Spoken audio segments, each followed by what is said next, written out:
Hello everyone, আমি চলে এসেছি পিয়া জান্নাতুল কোভিড-19 নিয়ে সংকটময় পরিস্থিতি এবং করণীয় বিষয় নিয়ে ফেসবুক লাইভ আড্ডায়। এবং বরাবরের মতো আমাদের সাথে কিছু গেস্ট রয়েছেন, কিছু স্পেশাল গেস্ট রয়েছেন, বিকজ আমাদের আজকে সেকেন্ড লাস্ট এপিসোড। আমি আগে কোভিড-19 নিয়ে বা আজকের যে প্রোগ্রাম সেটা নিয়ে কথা বলবার আগে আমি গেস্টের সাথে পরিচয় করে দিতে চাই। আমাদের সাথে গেস্ট হিসেবে আজকে আছেন সাব্বির নাসির, নির্বাহী পরিচালক স্বপ্ন এবং সঙ্গীত শিল্পী। আমাদের সাথে রয়েছেন আরো আজরা মাহমুদ, কোরিওগ্রাফার, র্যাম্প মডেল এবং উপস্থাপক।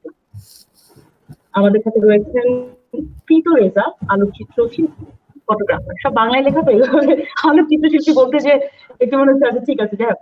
আমাদের সাথে আরো রয়েছেন আরমেন মুসা, সঙ্গীত পরিচালক এবং সঙ্গীত শিল্পী। এবং আমাদের সাথে রয়েছেন সাহায্য ভাবকান্তি, প্রজেক্ট কোঅর্ডিনেটর, সবার কিন্তু একসাথে অন্য। তো আপনারা জানেন আজকে আমাদের যে ফেসবুক লাইভ আড্ডাটা হচ্ছে, সেই লাইভ আড্ডাটা হচ্ছে ইউএসএইডস অবিরোধ রোড টু টলারেন্স একটা ক্যাম্পেইন, যে ক্যাম্পেইনটার নাম হচ্ছে সবাই ভিন্ন একসাথে অনন্য। এবং আজকে যে লাইভটি হচ্ছে সেটির নাম হচ্ছে সুদিনের বার্তা। সুদিনের বার্তা, যদিও সুদিন এখনো আমাদের আসেনি, বাট সুদিনটা কতখানি দূরে বা সুদিনের দেখা পেতে কতদিন লাগবে সেই বিষয়ে আজকে কথা বলতে চাচ্ছি। এবং সে বিষয়ে প্রথমে চলে যেতে চাই সাব্বির ভাই। সাব্বির ভাই, আপনার কাছে সাব্বির ভাই, আপনি একাধারে একজন সঙ্গীত শিল্পী এবং স্বপ্নের মতো বা এসিআই এর মতো বড় একটা কোম্পানির সাথে আপনি জড়িত আছেন। তো সেই ক্ষেত্রে ক্রিয়েটিভ ওয়ার্ল্ড বলেন বা কর্পোরেট ওয়ার্ল্ড বলেন, বিজনেস ওয়ার্ল্ড বলেন, সবকিছুর সাথে আপনাকে লিঙ্ক করা যায়। তো আপনার অবস্থান থেকে আপনি কোন জায়গাটাকে কিভাবে দেখছেন এখন এই প্যান্ডেমিকের মধ্যে? প্রথমত যে আমার ব্যাকগ্রাউন্ড হচ্ছে engineering and business management, data science আমি পড়াশোনা করেছিলাম বার্কলে থেকে। So I try to use data to make a picture of future. তো এখন যেটা কন্টিনজেন্ট কার্ভ বলে একটা কার্ভ আছে আমাদের কোভিড এর, বাংলাদেশে ধরো ইনফেকশন রেট গুলো যদি আমরা একটা বার চার্ট হিসাবে দেখি, then we can draw a graph. এবং আমরা যদি গ্লোবালি সবগুলো দেশকেই এই গ্রাফে আনি, তাহলে we can see A dance. It's like S curve, উঠছে তারপর নামছে, এইভাবে যাচ্ছে। চায়না ফার্স্ট ওয়েভ শেষ করেছে বা সাউথ কোরিয়া ফার্স্ট ওয়েভ শেষ করেছে, বাংলাদেশ এখনো উঠছে। এখন সেই ওঠার ব্যাপারটা, এখন কন্টিনজেন্ট কার্ভটাকে যদি আমরা প্রেডিক্ট করি, আমি 5 দিন আগে আমার প্রেডিকশন ছিল হচ্ছে এই মাসের 25 তারিখে পিক হবে, তারপরে আর 2 মাস লাগবে ফ্ল্যাটেন হতে। এটা ছিল 5 দিন আগের ডেটা। কালকের ডেটা আমি যেটা চেক করলাম, তাতে দেখছি যে না, 25 তারিখ না, আগামী মাসের 10 তারিখে যে পিকে উঠবে, তারপরে আরো 2.5 মাস 3 মাস লাগতে পারে ফ্ল্যাটেন হতে। সো এই সিচুয়েশনে দুইটা দিক দেখার বিষয় আছে। একটা হচ্ছে যদি সোশ্যাল ডিস্টেন্সিং অ্যাভয়েড করি, তার ইনফেকশন রেট আরো বাড়বে এবং এই সময়টা আরো বাড়বে। আর যদি আমি সেটা একেবারেই লকডাউন করে রাখতে থাকি, তাহলে ইকোনমিতে যে ক্র্যাশটা হবে সেটা বাংলাদেশ সার্ভাইভ করতে পারবে না। তাহলে সেখানে পসিবিলিটি কি বা ওয়ে আউট কি? ওয়ে আউট হচ্ছে স্বাস্থ্যবিধি ঠিক রেখে ইকোনমিক অ্যাক্টিভিটিস গুলা ফেস বাই ফেস খোলা, অর ইন্টারমিটেন্ট যদি লকডাউন করা যায়, যে লকডাউন করলাম, যখন কমে আসতে থাকলো ফ্ল্যাটেন হওয়ার দিকে, তখন আবার ছাড়লেন, আবার বাড়তে থাকলে আবার লকডাউন, এভাবে একটা, that could be one strategy. But the crucial part is not that. Crucial part হচ্ছে গ্লোবাল ইকোনমি যে স্লো ডাউন করছে, সেটার ইম্প্যাক্ট বাংলাদেশে পড়বে। সেইখানে আমাদের রিকভারি পাথটা কি? গার্মেন্টসে সাবসিডি দিলেই যে গার্মেন্টস অর্ডার পাওয়া শুরু করবে, ব্যাপারটা এরকম না। অনেক আগে থেকেই গার্মেন্টস এর প্রোডাক্টিভিটি ইমপ্রুভ করার জন্য অনেক কিছু করা উচিত ছিল, R&D তে ইনভেস্ট করা উচিত ছিল, আমরা করিনি। আমরা মিডল ইস্টের কথা ভাবছি, হজের লোকজন যদি যা কমায় দেয় বা দুবাইয়ের বার্ড গুলো যদি বন্ধ হয়ে যায়, তাহলে কিছু লোক ফিরে আসা শুরু হবে। তাহলে এই স্কিল লেবার তৈরি করে দেশীয় প্রযুক্তি কিভাবে ডেভেলপ করা যায়, এটা নিয়ে আমরা ভাবিনি। তাহলে এখন কি? এখন হচ্ছে এগ্রিকালচারে ফোকাস করা, দেশীয় প্রোডাক্ট গুলাই কেনা, এবং আমাদের এইখানে অনলাইন এবং হেলথ কেয়ারে ইনভেস্ট করা। এগুলো হচ্ছে আপাতত স্ট্র্যাটেজি। স্টিমুলাস প্যাকেজ যেগুলো ডিজাইন করা হয়েছে, এগুলোকে এফেক্টিভলি ইমপ্লিমেন্ট করা। সো ফার এই হচ্ছে আমার perspective in place right now. ধন্যবাদ সাবির ভাই। আমরা জানতে পেরেছি যে আজকেই মনে হয় আমি শুনতে পেলাম যে আমাদের লকডাউন ঈদের পর পর্যন্ত কিন্তু এটা বাড়ানো হয়েছে। যেটা আপনি বলছিলেন যে আমরা আগে হয়তোবা সবাই মোটামুটি দেখা যাচ্ছিল যে পরিসংখ্যান থেকে যে হয়তোবা এটা 25 তারিখের মধ্যে একটা স্টেডি অবস্থায় আসতে পারে, বাট এখন থেকে মনে হচ্ছে একেবারেই না। তো আর্মিন, আম, যদিও আর্মিন আমার আর্মিন কিন্তু লিটারালি আমার অপোজিটের ফ্ল্যাটে থাকে, তবু আজকে লাইভ আড্ডা আমাদেরকে এরকম করে করতে হচ্ছে। আর্মিন, তোমার কাছে জানতে চাই যে এরকম একটা সিচুয়েশন যেটা সাব্বির ভাইয়ের কাছ থেকে আমরা শুনলাম যে আমাদের যদি লকডাউন থাকে তাহলেও ইকোনমি খুব বাজেভাবে একটা প্রভাব পড়বে, এবং লকডাউন যদি ছেড়ে দেওয়া হয় সেক্ষেত্রে ম্যাক্সিমাম মানুষ এফেক্টেড হয়ে পড়বে, করোনায় আক্রান্ত হবে। তো সেক্ষেত্রে দেখা যাচ্ছে প্রত্যেকটা ইন্ডাস্ট্রি কিন্তু ক্ষতিগ্রস্ত হবে। তো তোমার ইন্ডাস্ট্রির কথা যদি আমি তোমাকে স্পেসিফিক ভাবে বলি, মিউজিক এর ইন্ডাস্ট্রির কথা বলি, তুমি সেটা নিয়ে কি বলতে চাও, বা তোমার জায়গা থেকে তুমি কি পদক্ষেপ নিয়েছো?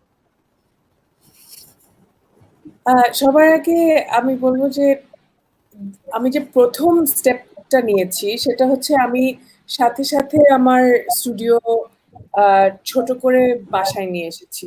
তো আমরা যারা সঙ্গীত পরিচালক আছি আমরা খুবই লাকি, আমরা অনলাইন কাজ মানে করতে পারি। আমরা বাড়িতে আমাদের স্টুডিও নিয়ে চলে এসেছি, অনেকেই আমরা স্টার্ট করতে পেরেছি। কিন্তু আমার ইন্ডাস্ট্রিতে আসলে মেইন যারা আছেন, যারা অ্যাকচুয়ালি পারফর্ম করছেন, সিঙ্গার্স, মিউজিশিয়ানস, তাদের অ্যাকচুয়ালি একটা বড় একটা ধাক্কা যাচ্ছে এখন। আমার কাছে মনে হয় যে এটা আসলে সব ইন্ডাস্ট্রি, সব পারফর্মিং আর্টস, শুধু মিউজিক না, ডান্স, থিয়েটার, সব দিকে খুবই এফেক্ট করেছে। এবং যারা এই ইন্ডাস্ট্রিতে even day to day earn করছে, টেলিভিশনে মিউজিক ব্যাকিং আর্টিস্ট হিসাবে কাজ করছে বা রেডিওতে, তাদেরই আসলে আমার কাছে মনে হয় সবচেয়ে বড় ধাক্কাটা যাচ্ছে। এখন আমরা অনেকে, আমাদের সিনিয়ররা চিন্তা করছে যে আমরা কিভাবে একটা ইন্টারনেটের যুগে আমরা কিভাবে আমাদের কাজকর্ম ইন্টারনেটে শিফট হতে পারি। কারণ মনে হচ্ছে যে অ্যাটলিস্ট 1 বছর লাগবে আমাদেরকে লাইভ কনসার্ট। সবাই তো বেসিক জিনিসগুলো আগে করবে, স্কুলে যাবে, অফিসে যাবে। এন্টারটেইনমেন্ট ইন্ডাস্ট্রিটা সবচেয়ে শেষে ওরা সাপোর্ট করবে, ইন দ্য সেন্স যে কনসার্টের সবচেয়ে পরে যাবে, সিনেমা দেখতে সবচেয়ে পরে যাবে। সো এখন আমরা আসলে চেষ্টা করছি যে অনলাইনে আমরা কতটুকু কিছুটা ইনকাম জেনারেট করতে পারি। যেমন অনলাইন ক্লাসেস সবার আগে শুরু হয়েছে, এটাই যে অনেক মিউজিশিয়ানরা এখন অনলাইন ক্লাসেস করছে, সেটার থেকে একটা ইনকাম হচ্ছে। তারপর এরকম ছোট ছোট ইন্টারনেটে প্রজেক্ট করা, যেটা থেকে ব্র্যান্ডরা ইনভেস্ট করছে, ব্র্যান্ডরা স্পন্সরশিপ দিচ্ছে। এগুলাই অল্পভাবে শুরু হয়েছে। আরো আমরা তাকিয়ে আছি ওয়েস্টার্ন ওয়ার্ল্ডের দিকে, কারণ ওয়েস্টার্ন ওয়ার্ল্ড থেকেই আমরা অনেক কিছু জানতে পারি যে ইন্টারনেট ইউজ করে কিভাবে আমরা মিউজিক ইন্ডাস্ট্রিতে কিছু জবস তৈরি করতে পারি। Thank you Arman. এবং আশাকু, আর্মিন যেটা বলছিলেন যে অনলাইনে থেকে কিভাবে কিছু কাজ করা যায় বা ওয়েস্টার্ন ওয়ার্ল্ডের কথা বলছি, সেখান থেকে আমরা কি শিখতে পারছি। তো সেখান থেকে আমরা জানি আশাকু, আমরা নিজেরও একটা কাজ করেছি যে অনলাইনে ফটোশুট করেছি, যেটা ফ্যাশন ফটোগ্রাফার বা স্টাইলিস্টকে নিয়ে পুরো যে যার বাসায় থেকে করা একটু চ্যালেঞ্জিং কাজ ছিল, বিকজ আমরা যেরকম কোয়ালিটির কাজ করি সেইখান থেকে একটু চ্যালেঞ্জিং ছিল। তো আপনি যদি আমাদের ইন্ডাস্ট্রি নিয়ে যদি বলতে হয়, সেই ক্ষেত্রে আমাদের সবচেয়ে বড় সময়টা থাকে রোজা ঈদ এবং বৈশাখ। তো দুইটাই চলে গেল, এবং এই টাইমটা যে এই বড় যে লসটা হলো, এই লসটাকে সাফার কিভাবে করছে ফ্যাশন ইন্ডাস্ট্রি, সেটা ব্র্যান্ড হোক বা মডেলদের হোক, বা মডেলদের সাথে বা ব্র্যান্ডের সাথে যারা যারা যুক্ত আছে তারা হোক, কি বলবেন আপনি? প্রতিটা ইন্ডাস্ট্রি সাফার করছে Isha, Piya, we're not different at all. আমাদের এখানে আসলে যে জিনিসটা হয় যে আমাদের তো এক অর্থে বলতে গেলে লাক্সারি বলা হয়। আর্মিন খুব সুন্দর করে বলেছে যে প্রথমে তো মানুষ খাবে বাঁচবে, তারপরে তো এন্টারটেনমেন্টের দিকে যাবে। সো কাপড় বা সেই জায়গাটাও কিন্তু আমরা একই অবস্থানেই আছি। বৈশাখ এবং ঈদ তুমি বলছিলে অনেক বড় একটা অংশ আমাদের ইন্ডাস্ট্রি, ইনফ্যাক্ট আমাদের মেইন ইনকামটা কিন্তু এই জায়গাটা থেকেই হয়, সেটাই এফেক্টেড হয়ে গেছে। সো বাকি বছরটা ওয়ার হোপিং যে কোনো না কোনো ভাবে সার্ভাইভ করতে পারবো। কিন্তু সবচেয়ে বড় প্রবলেম হচ্ছে ফ্যাশন ইন্ডাস্ট্রির যে বড় যারা রয়েছে তারা হয়তো বা সার্ভাইভ করে যাবে, কিন্তু যারা এসএমইজ রয়েছে, স্মল এবং মিডিয়াম এন্টারপ্রাইজেস যারা রয়েছে, তাদের কিন্তু আসলে অনেক সাফার করতে হবে। ইনফ্যাক্ট অনেকে বন্ধ হয়ে যেতে পারে। এবং ফ্যাশন ইন্ডাস্ট্রির সেই জায়গাটার পরের অংশ কিন্তু আমরা যারা ফ্যাশন মডেলিং ইন্ডাস্ট্রি নিয়ে কাজ করছি। সো ফ্যাশন ইন্ডাস্ট্রি যদি সার্ভাইভ করতে না পারে তাহলে আমাদের সার্ভাইভাল অনেক অনেক বড় একটা ইস্যু হয়ে দাঁড়াবে। আমরাও আমাদের দিক থেকে চেষ্টা করছি যে এই সময়টায় কিভাবে অনলাইন ভিত্তিক কাজ করা যায়, but at the end of it all if there is no consumer or customer to buy the product, তাহলে অনলাইন শুট গুলো কিন্তু খুব একটা ভালো যাবে, এটা অ্যাকচুয়ালি বৃথা যাবে। বাট তারপরও আমাদের এন্ড থেকে আমরা চেষ্টা করছি যে অনেক ক্লোদিং স্টোর আছে যারা অনলাইনে খুলে দিয়েছে, তারা অনেক শুট করতে চাচ্ছে, তো সেই শুট গুলোকে ফেসিলিটেট যেন করতে পারি সেটারই একটা বন্দোবস্ত করার চেষ্টা করছি। Recently Tia, you are a part of the project. In fact, Peter Reza is also a part of that project. Canvas এর সাথে যেটা আমি করছি সেটা হচ্ছে প্রজেক্ট ফ্যাশনোভেশন বলছি, সবাই নিজের ঘর থেকেই শুটটা করছি। I've taken a lot of photographers plus models and stylists who are working from home and getting the job done.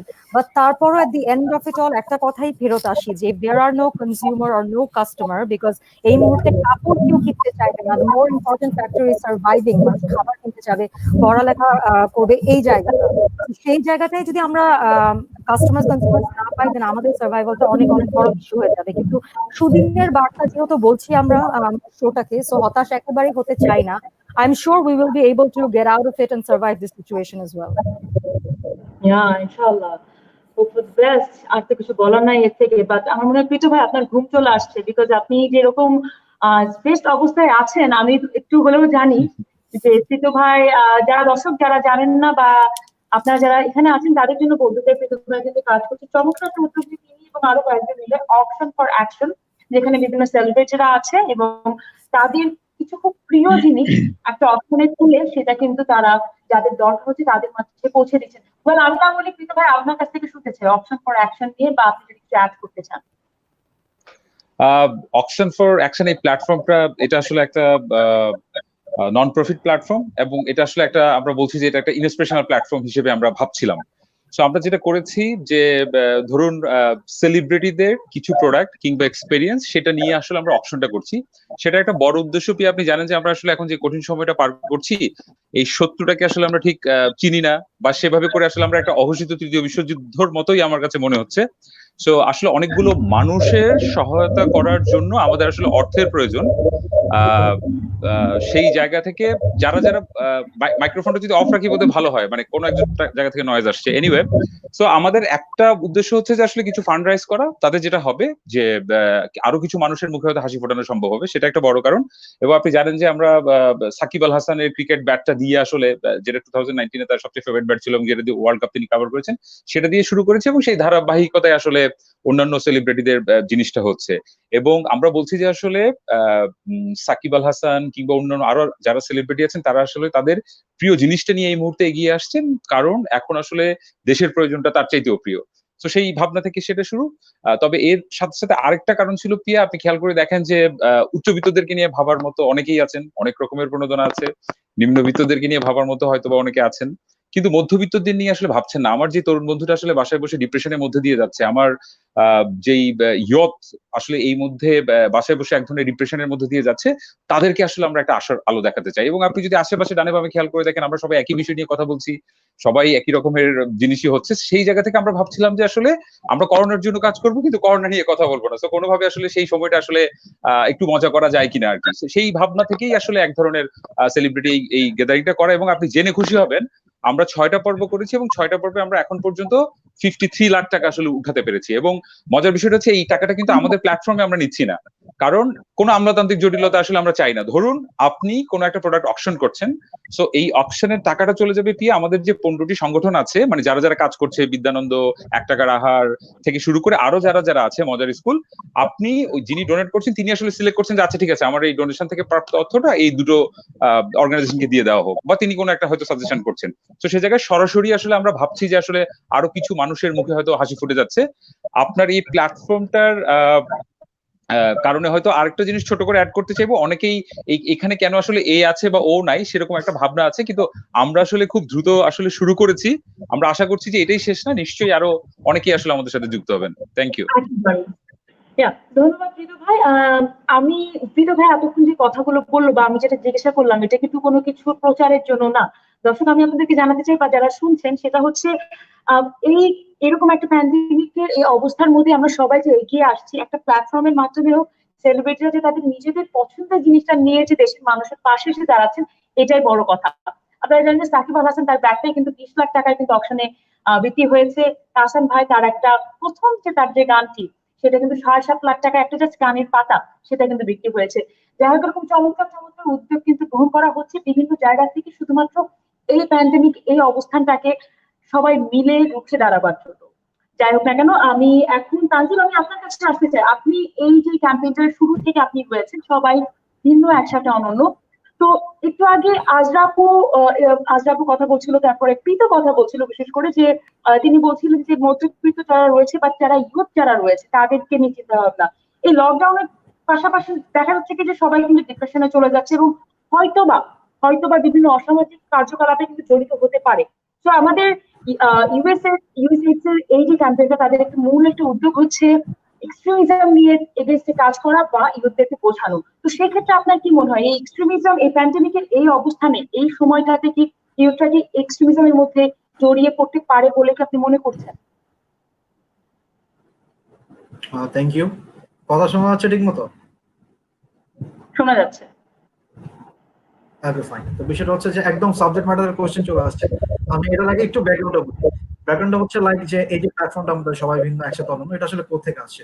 USAID অবিরত যে প্রোগ্রামটা, এটা বাংলাদেশের কনটেক্সটে কাজ করছে হচ্ছে খুবই স্পেসিফিক মতাদর্শিক সহিংসতা নিরসনে টলারেন্স অথবা সহিষ্ণুতা কিভাবে কাজ করে এই বাংলাদেশের কনটেক্সটে।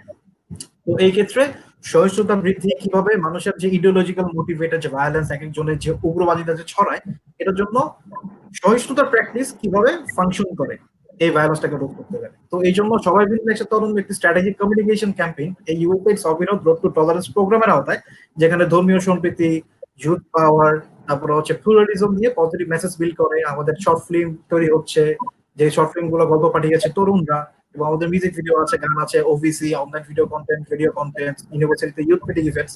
তো আমরা ইউথ নিয়ে মোটামুটি একটি টলারেন্স প্রমোশনে একটি কাজ করছি এবং প্রমোটিং ডাইভার্সিটি। এবং এই প্ল্যাটফর্ম থেকে যখন করোনা সিচুয়েশন আসলো, কোভিড-19, তো আমাদের আসলে সবাই যার যার জায়গা থেকে কিন্তু কন্ট্রিবিউশন করার চেষ্টা করা হচ্ছে। তো ওই সেন্স অফ থিং থেকেই আমরা চাইলাম যে আমরা যদি strategic communication campaign social media নিয়ে কাজ করি, তো আমরা একটি ফেসবুক লাইভ করতে পারি কিনা, যেখানে আমাদের পরিচিত রিসোর্স পার্সন গুলো আসবে এবং সোশ্যাল মিডিয়া বা সোশ্যাল প্ল্যাটফর্ম ইউজ করে কিভাবে যে অ্যাওয়ারনেস বিল্ড করা যায় এ নিয়ে মেসেজ আলোচনা করবে। এর জন্য আমাদের এই লাইভ প্রোগ্রামটা হচ্ছে। একই সাথে আমাদের টিভিতে নিউজ রিপোর্ট যাচ্ছে চ্যানেল 71 এর সাথে এই করোনা ভাইরাস রিলেটেড হচ্ছে টপিক গুলো নিয়ে। এবং দেখবেন যে আমরা যদি সিগনিফাই করি যে এক একজনের কাজ যার যার প্ল্যাটফর্ম থেকে ওভাবে কাজ করার চেষ্টা করছে, লাইক সবাই বিন্যাসে তরুণ প্ল্যাটফর্মটা যেহেতু tolerance promotion, harmony promotion, awareness building করা নিয়ে কাজ করে, তো এবং টু বি স্পেসিফিক ইউএস যে অবিরোধ যে প্রিভেন্টিং ভায়োলেন্ট এক্সট্রিমিজম নিয়ে কাজ করছে, তো আমরা এই লেন্স থেকে আসলে কাজ করার চেষ্টা করছি। লাইক যে করোনা ভাইরাস সিচুয়েশনে হেলথ সেক্টর থেকে কিন্তু কিছু মানুষ এফেক্টেড হবে, কিছু মানুষ মারা যাবে এবং প্রচুর মানুষ সার্ভাইভ করবে। এবং তারপরে আফটারম্যাথ সিচুয়েশন দেখি তার লাইক যে এক্সট্রিমিজম কি ছড়াবে। ফর এক্সাম্পল যে এক্সট্রিমিস্ট যত অর্গানাইজেশন আছে, VEO violent extremist organisation nationwide internationally, তারা কিভাবে ফাংশন করবে। লাইক আমরা জানি কোনো পোস্ট কনফ্লিক্ট সিচুয়েশনের পরে, পিস বিল্ডিং সিচুয়েশনে, লাইক স্টেট কিন্তু উইক হয়ে পড়ে, ইনস্টিটিউশন গুলো উইক হয়ে পড়ে, সোশ্যাল সিকিউরিটি সার্ভিস উইক হয়ে পড়ে। তখন যে ভিন্ন মতের যে মানুষগুলো তারা কিন্তু সিচুয়েশনটাকে ইউটিলাইজ করতে চায়, যে এখন তো সবাই উইক, এখন সবার খুব ফ্রাস্ট্রেশন, হতাশা, ইউথরা কিছু করতে পারতেছে না, চাকরি নেই, খাওয়ার নাই, ফ্যামিলি ডিপ্রেশন। তো এক্সট্রিমিস্ট অর্গানাইজেশনরা কি বিভিন্ন র্যাডিক্যাল ন্যারেটিভ অনলাইনে প্রমোট করার চেষ্টা করে। আমি যদি ডেটা অ্যানালাইসিস করি কোয়ান্টিটি, তাহলে একদম ইন রিসেন্টলি যে ধরেন আপনার এই যে 5ই মেতে আপনার কয়জন মানুষকে ধরলো যে ঢাকার রাজধানী কাকরাইল থেকে, লাইক তারা হচ্ছে বেরিয়ে হিজরত করতে সৌদি আরবে যাচ্ছে। কি করবে না, যে করোনা ভাইরাসের আক্রমণের কারণে যে ইমাম মাহদি আসবে, তার হিজরত করতে সেখানে যাবে। 2017 সালে একজন চলে গিয়েছিল ইঞ্জিনিয়ার, তাদেরকে ভিডিও কনফারেন্সের মাধ্যমে তাদেরকে ডাকা হয়েছে এবং তারা প্রমোট করে। এবং কাজী কবি নজরুল ময়মনসিং এর বাংলাদেশ এগ্রিকালচার ইউনিভার্সিটি 4 জন ছিল অলরেডি নিখোঁজ অনেকদিন ধরে। তো তাদের কাছ থেকে 17 জন ধরে তাদের কাছে 9টা ফোন, 34 লাখ টাকা, $922 পায়। কেন? তারা হচ্ছে খবর পাইছে যে করোনা ভাইরাসে মুসলিমদের কিছু হবে না, তাদের ঠান্ডা কাশি জ্বর হবে, এবং তারা হিজরতে ইমাম মাহাদি দেখতে সৌদি আরব যাচ্ছে। তো এই ধরনের অ্যাক্টিভিটি কিন্তু আমাদের বাসার পাশে কাটবে, তো সেখান থেকে ঘটনা ঘটবে। একই সাথে আমরা যদি বিভিন্ন এবং নট অনলি একটা স্পেসিফিক রিলিজন, হোয়াইট সুপ্রিমেসির কথা জানি, নিও নাজির কথা জানি, এবং ওয়ার্ল্ড ওয়াইড সবাই কিন্তু এই সিচুয়েশনটাকে একটু কন্ট্রোল করার চেষ্টা করবে যে এক্সিস্টিং সোসাইটিটা ঠিক নাই, ইউথরা ফ্রাস্ট্রেশনে ভুগতেছে, আমার যে মোটিভ গোল সেটা আরেকজনের মাথায় ঢুকাই দিতে হবে। তো আমরা একদম একতা ভাষায় বলতে পারি না যে আমাদের করোনা ভাইরাসের যে আফটারমেথ সিচুয়েশন, আমাদের এক্সট্রিমিজমের কোনো থ্রেট নাই, কারণ পোস্ট একটা সিচুয়েশনে যখন সোসাইটিতে কেওস থাকবে তখন কিন্তু এই ভাবনার জায়গাগুলো থাকে। তো একই সাথে আমাদের একটা সাইড যেমন চিন্তা করছে যে হেলথ সিকিউরিটি অথবা ফাইন্যান্সিয়াল সার্ভিস, আমরা আমাদের জায়গা থেকে চিন্তা করছি যে ইউথ অথবা যে কোনো মানুষ কিভাবে উগ্রবাদিতায় জড়াতে পারে। তো আমরা এই সেন্স অফ পয়েন্ট থেকে আমরা এগিয়ে যাচ্ছি যে কিভাবে আমরা ইউথদেরকে ইন্সপায়ার করতে পারি, স্প্রেড করতে পারি। ধন্যবাদ তান্ত্রিক, খুব সুন্দর করে পুরো ব্যাপারটা আপনি ব্যাখ্যা করেছেন যে সবাই ভিন্ন একসাথে অনন্য যে কি কার্যক্রম সংক্ষেপে পুরাটাই বলেছেন। সাব্বির ভাই, সেখান থেকে কিছু কিছু জিনিস আপনার কাছে আমি জানতে চাইবো, যেটা কিছু কিছু জিনিস টাচ করে গিয়েছেন, যেটা তানজিদ টাচ করে গিয়েছেন। সেটা হচ্ছে আপনার কিছু মধ্যবিত্ত আছে, তারা যদি ডিপ্রেশনে চলে যায় বা বিভিন্ন করোনা একটা আফটার ইফেক্ট কিন্তু হবে, কিন্তু আনএমপ্লয়মেন্টের দিকে চলে যাবে, কিন্তু অনেকে কিন্তু চাকরি চলে যাবে স্বভাবতই, যখন বিজনেস কাজ করবে না তখন কিন্তু অনেক আনএমপ্লয়মেন্টের দিকে চলে যাবে। আমরা জানি প্রথম ভালোটা দিয়ে শুরু করে পরে খারাপটাতে আমি আসবো। সেটা হচ্ছে স্বপ্ন থেকে বিভিন্ন জনকে, লাইক যারা হয়তো প্রতিবন্ধী বা যারা সমাজের একটা একটা কোণার একটা গোষ্ঠী, তাদেরকে আপনারা কিন্তু ভালো ভালো অবস্থানে দিয়েছেন বা ভালো ভালো চাকরির ব্যবস্থা করে দিয়েছেন। ইনফ্যাক্ট আমি বলবো যে সবচেয়ে যে বড় আমরা যে জিনিসটা সাফার করছি, আমরা বাসা থেকে বের হই বা না বের হই, সবার তো খেতে তো হবে, রাইট? তো বাজারের একটা জিনিস থেকে যায়, আপনারা বাজারও বাসায় পৌঁছে দিচ্ছেন, স্বপ্ন এরকম অনেক ভালো ভালো কাজ করছে, কিন্তু আর আপনাদের কি অ্যাক্টিভিটি আছে বা স্বপ্নর কি এমন কি কোনো এরকম কোনো ক্রাইসিস ফেস করবেন কিনা, সেক্ষেত্রে আপনাদের বিভিন্ন আনএমপ্লয়মেন্টের দিকে বিভিন্ন মানুষকে চাকরিচ্যুত করতে আপনারা বাধ্য হবে, সেদিক থেকে আপনার পরিসংখ্যানে আপনি কি ভাবছেন বা কি দেখছেন? ওকে, ভেরি ইন্টারেস্টিং কোয়েশ্চেন। দেখেন, নর্মালি গ্লোবালি এই মুহূর্তে যেটা হচ্ছে সেটা হচ্ছে কিছু কিছু সেক্টরে এমপ্লয়মেন্ট বাড়ছে, আর কিছু কিছু সেক্টরে কিন্তু জব কাট হচ্ছে, এবং এটাই খুব স্বাভাবিক। যেখানে বিজনেস সাইজ ছোট হতে থাকবে সেখানে জব কাট না করলে সেই কোম্পানিগুলো ব্যাংক্রাপ্ট হবে। সো সেই ইন্ডাস্ট্রিগুলোর কথা আমি না হয়তো নাই বললাম যে যেগুলো এটার মধ্যে পড়ছে, বাট ডেফিনেটলি এন্টারটেইনমেন্ট, ফ্যাশন কিছুটা ঝুঁকির মুখে তো আছেই, সে বিষয়ে কোনো সন্দেহ নেই। স্পেশালি ব্রিক এন্ড মর্টার টাইপের যে ফ্যাশন, প্লাস ধরেন any kind of brick and mortar retail যেগুলো other than food, they are definitely under threat, এই বিষয়ে কোনো সন্দেহ নাই। কিন্তু আমি আসলে I am a positive person, আমি সবসময় যে কোনো সিচুয়েশনে পজিটিভ দিকগুলো আগে খুঁজে বের করি যে কি হবে। একটা জিনিস বুঝতে হবে যে একটা ক্রাইসিসের সময় কিন্তু ট্রান্সফরমেশন হবে, কিছু কিছু অপরচুনিটি কিন্তু ইমার্জ করবে। এখন যারা রিয়েল এন্টারপ্রেনার তারা কিন্তু ওই অপরচুনিটি গুলোকে কিন্তু ওই সময় কাজে লাগাবেন, তাই না? যার মধ্যে এখন দেখেন পোস্ট কোভিডে আপনার যেই অপরচুনিটি গুলো আসবে, definitely food will definitely grow. হ্যাঁ, ফুড ভালো করবে কারণ মানুষের খাবার দরকার। অনলাইন ফুড ডেলিভারি সেটা আরো বেশি ভালো করবে, সেটা অনলাইনটা যেই ধরনের হোক, নন কন্ট্যাক্ট যেই ফুড ডেলিভারি, তার অনেক ধরনের মডেল হতে পারে। ই কমার্সে অনেকে কমফোর্টেবল না, যে কারণে আমরা ফোনে ফোনে বাজার একটা চালু করেছি, যে ফোনের মধ্যে অনেকে যারা একটু এইজের তারা কিন্তু ই কমার্স এগুলো অপারেট করতে পারে না, তারা ফোনে অর্ডার দেয়। So that's more appropriate model for Bangladesh. এরপরে ধরেন অনেকেই কিন্তু এখন রেস্টুরেন্টে খাবার খাবে না, রেস্টুরেন্টে খাওয়াটা কিন্তু খাওয়া না, রেস্টুরেন্টে খাওয়াটা মানে কিন্তু সোশ্যাল গ্যাদারিং, সেখান থেকে মানুষ কিন্তু ভয় পাবে। সো মানুষ কিন্তু কিচেন ইউটেন্সিলস এগুলো কিনতে থাকবে, স্যানিটাইজার্স, হেলথ ইকুইপমেন্ট, ধরেন জেগস যেগুলো প্রোটেক্টিভ ইকুইপমেন্ট, এগুলোর বিজনেস কিন্তু বাড়বে। তারপরে ভেন্টিলেটরের বিজনেস বাড়বে, hospital health care, online digital health care. তারপরে ধরেন আপনি সেলফ ডায়াগনোসিং ইকুইপমেন্টস, এগুলোর কিন্তু বিজনেস সামনে বাড়বে। তো কথা হচ্ছে যে এই যে যেগুলো বাড়বে ব্যবসা, সেইগুলোতে সরকারের প্রণোদনা দেওয়া, সেখানে এন্টারপ্রেনারদেরকে যাতে তারা ইনভেস্ট করে সেই কাজটা করা, পাশাপাশি কৃষিকে এই মুহূর্তে যতটা বেশি প্রমোট করা যায়, কারণ আগে কিন্তু মানুষকে খেতে হবে। সো মানুষ যদি খেতে হয় তাহলে কৃষিটাকে কিন্তু আরো মানে প্রোডাক্টিভ করতে হবে, এবং কৃষক যেন দাম পায়, যেন জিনিসপত্র বিক্রি করতে পারে ঠিক মতো, সেই পদক্ষেপগুলো নিতে হবে। তার মানে কিন্তু অনেকগুলো বিজনেস যেমন ধরেন হারভেস্টারের বিজনেস, যাতে করে ধানগুলো কাটা যায় সহজে এবং সেটা কম। আমাদের কিন্তু ক্ষেত মজুর যারা আছে, আপনি জানেন না আপনারা গ্রামে কয়জন গেছেন, ইউএসএ ডেফিনেটলি আমাদের এইসব প্রজেক্ট গুলোকে সাপোর্ট করে। ছোট ছোট অনেক জমি আছে কিন্তু মানুষের, যেটা 1 বিঘা জায়গাও না। হ্যাঁ, তো সেইখানে যে বড় হারভেস্টার গুলো চলে না, ছোট ছোট মেশিন চলতে হয়। সেই বিজনেস গুলো তৈরি করা, সেই মেশিন গুলো তৈরি করা, সেগুলো ম্যানুফ্যাকচারিং করা। যেমন আমি মনে করি ভেন্টিলেটর, আমাদের এই 50-60 লাখ টাকার ভেন্টিলেটর দরকার নেই। Why can't we make 1 lakh taka ventilator or even 50,000 taka ventilator, not ventilator, maybe oxygen supply equipment, যেটা একটা মানুষকে সার্ভাইভ করতে সাহায্য করবে। So there are many opportunities কিন্তু, হ্যাঁ, যেটা ইয়ের বাইরে। এন্টারটেনমেন্টে আমি মনে করি অনেক ধরনের ট্রান্সফরমেশন আসবে। Gaming will be big.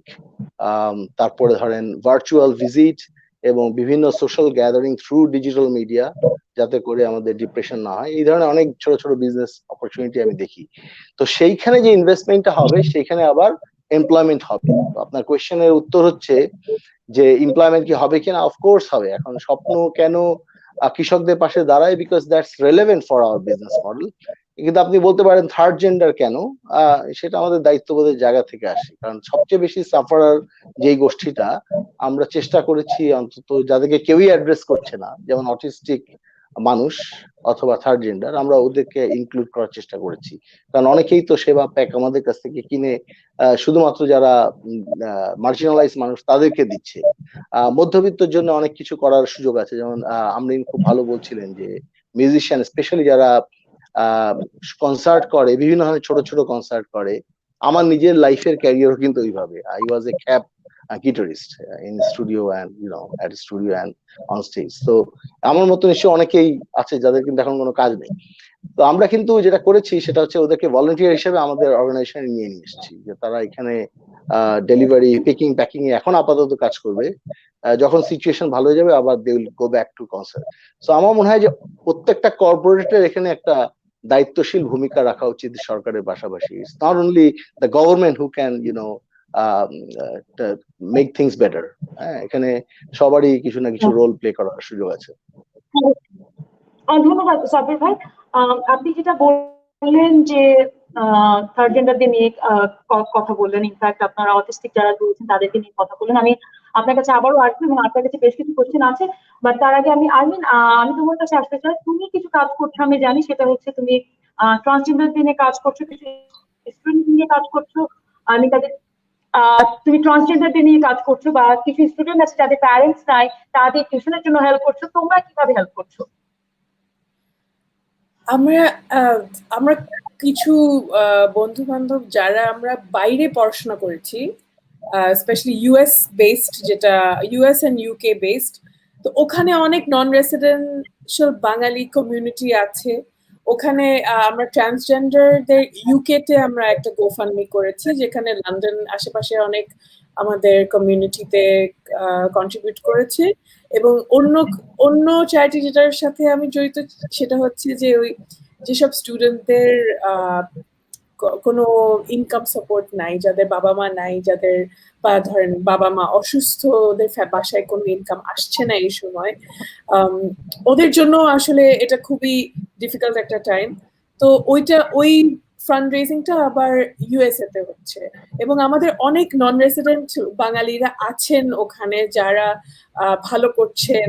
ওনাদের তো এখন অ্যাটলিস্ট ওদের দেশে আনএমপ্লয়মেন্ট হয়েছে, কিন্তু বড় বড় পোস্টে ওয়ার্ক ফ্রম হোম হয়ে গেছে, ওদের এতটা ফাইন্যান্সিয়াল কাট হয়নি। সো তারা অনেক কন্ট্রিবিউট করছে। তো আমরা যারা কিছু বন্ধু বান্ধবরা আমরা পড়েছি ওখানে বা থেকেছি আগে, আমরা ওই নেটওয়ার্কটাকে একটু টাচ করে ওখান থেকে আমরা ফান্ড রেজ করছি। Well, great, thank you Armin. সবাই পাশে থাকছে, যারা যারা পাশে থাকছে এই সময়, তাদের সবাইকে ধন্যবাদ দেওয়া তো অবশ্যই প্রাপ্য। এবং অনেকে বলছেন যে আমি ইসলামে একটা কথা আছে, ডান হাত দিলে যেন বাম হাত জানে না, কিন্তু আমার যেটা মনে হয় এখন এই পরিস্থিতিতে ডান হাত দিলে বাম হাত না জানলেও মানুষকে একটু জানানো দরকার এবং মানুষকে উৎসাহিত করা দরকার, যে বিকজ এমন একটা আমরা প্রবলেমে সারা বিশ্ব পড়েছি, সবার পাশে দাঁড়ানো উচিত। যাই হোক, আমি আপনার কাছ থেকে কিছু জিনিস শুনতে চাই। এই কোভিড-19 আমরা মোটামুটি সবাই নিয়ে কথা বলতে বলতে এক্সপার্ট হয়ে গিয়েছি, বা সবাই বুঝে গিয়েছে যে কোভিড-19 কি হচ্ছে, but ultimately what do you think আমরা কি শিখলাম কোভিড-19 থেকে? এখান থেকে আমাদের শিক্ষণীয় কি আছে? শিক্ষণীয়, বিকজ একটা নেতিবাচক দিকের প্রত্যেকটা নেতিবাচক দিক থাকে এবং শিক্ষণীয় দিক তো থেকেই যায়, সেখান থেকে আপনি কি বলবেন?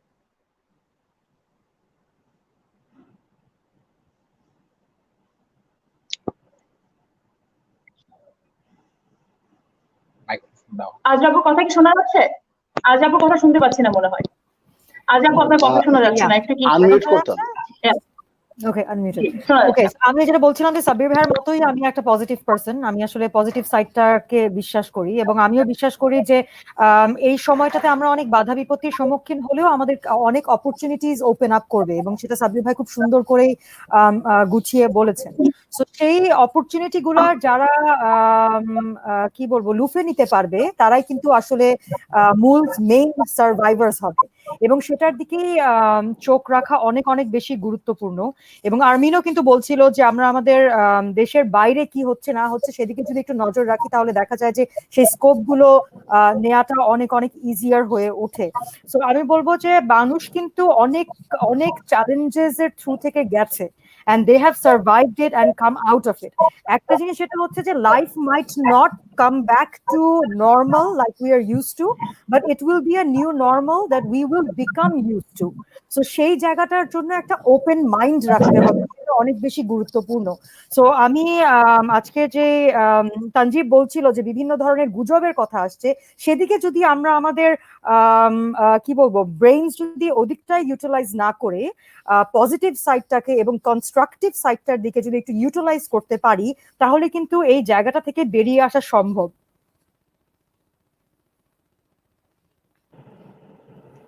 থ্যাংক ইউ আজরাবু। আমার কথা শোনা যাচ্ছে আই গেস, রাইট? যেটা প্রীত ভাই, যেটা আজরাবু তিনি যেটা বলছিলেন যে ফেক নিউজের কথা বলছিলেন এবং পজিটিভ সাইডের কথা বলছিলেন, মানে ফেক নিউজটা নিয়ে আমরা খুব যন্ত্রণার মধ্যে আছে, সেটা বলতেই হয়। বিকজ রিউমার এমন একটা রিউমার ছড়ায় যে যখন একটা ফেক নিউজ এমন ভাবে ভাইরাল হয়ে যায়, আমার মা ফোন দিচ্ছে আমাকে যে তুমি ঠিক আছো কিনা, এটাতে এটা শুনলাম, এটাতে এটা শুনলাম। এই ফেক নিউজ নিয়ে আপনি কি বলতে চান? যে আলটিমেটলি যে আমরা সোশ্যাল মিডিয়ার এটিকেট গুলো কিন্তু এখনো শিখে উঠতে পারিনি। তো আপনি যে যদি বলেও থাকেন, অনেকে আমি জিজ্ঞাসা করেছি তারা বলেছে যে ফেক নিউজ আপনি সেটা ভেরিফাই করে নেন, সবাই কিন্তু ভেরিফাই করতেও পারে না। তো সেক্ষেত্রে আপনার পরামর্শ কি থাকবে? আমরা সবাই বোধহয় আসলে যে ভুল শিরোনামের পিছনে ছুটছি। সো আমরা আবারও একটু অপশন নিয়ে কেন বলছি, এই এক্সপেরিয়েন্সটা এখন একটা মজা। এবং আপনি আজরার সাথে আমি একটু অ্যাড করতে চাইবো যে আসলে এই কোভিড আসলে আমাকে কি শেখালো। আমার মনে হয়েছে আমাদের একটা এটাকে যদি আমরা একটা অপরচুনিটি হিসেবে দেখি, যে নতুন করে আবার আমাদের কম্পিউটার যখন আসলে হ্যাং হয়ে যায় বা প্রপারলি কাজ করে না, যে রিস্টার্ট দিতে পারি, আমার কাছে মনে হয়েছে এটা নিজেকে রিস্টার্ট দেওয়ার বোধহয় একটা সুযোগও আমরা পাচ্ছি। সেটা সব দিক থেকে নিজেকে ডেভেলপ করার একটা ব্যাপার তো থাকে, এছাড়া নিজেকে মানুষ হিসেবে আসলে আমার অবস্থানটা কোথায়, আমি কি করছি আসলে, এবং আমার পারপাসটা কি আসলে। আমি আজকে ফটোগ্রাফি করছি, আমরা যে পেশাতে আসি না কেন। এবং সাব্বির ভাই এত চমৎকার করে বলছিল, দেখেন যে আসলে একা একা তো কারো পক্ষে সম্ভব না, এটা এমন একটা যুদ্ধপ্রিয়া কোনোভাবেই সম্ভব না, এটা কারো পক্ষেই সম্ভব না। মানে অনেক বড় বড় দেশই তো পারছে না, যারা আসলে সব দিক থেকে আরো অনেক বেশি শক্তিশালী। স্বীকার করতে তো আসলে দোষের কিছু নেই। তো সাব্বির ভাই যেভাবে বলছিলেন যে সবাই যদি সবার জায়গা থেকে এগিয়ে আসে তাহলেই আসলে সম্ভব, এবং সবার আসলে রেসপন্সিবিলিটিটা দেখাতে হবে। এবং এই সবার মধ্যে কি শুধু যে সাব্বির ভাই অনেক বড় মানুষ, অনেক বড় কোম্পানি রান করছে দেখে যে উনি পড়ছে তাও কিন্তু কোনোভাবে না, এটা আমারও দায়িত্বের মধ্যে পড়ছে। আমার যতটুকু সামর্থ্য আছে আমি আমার পাশের মানুষটারই খবর নিই না, আমি আমার দারোয়ান চাচার খবরই নিই না, আপনি আপনার গ্রামের কোনো একটা চাচারই খবর নেন। এই ছোট ছোট জিনিসগুলো মিলেই আসলে এই কঠিন সময়টা পাড়ি দেওয়া সম্ভব হবে।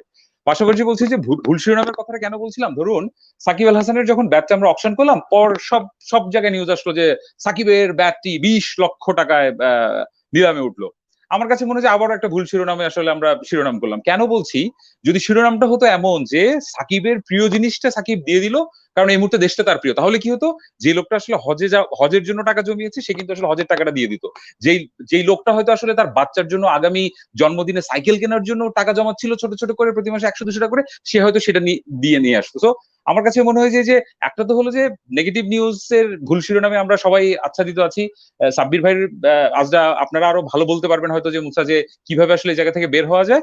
তো আমার কাছে মনে হয় যে আমাদের আর একটু দায়িত্বশীল হতে হবে আমাদের সবারই। ধরুন আমরাই তো আসলে এই যে নেগেটিভিটিটা যে ছড়াচ্ছে, ভুল নিউজটা যে ছড়াচ্ছে, কে ছড়াচ্ছে? আমি আপনি তো ছড়াচ্ছি।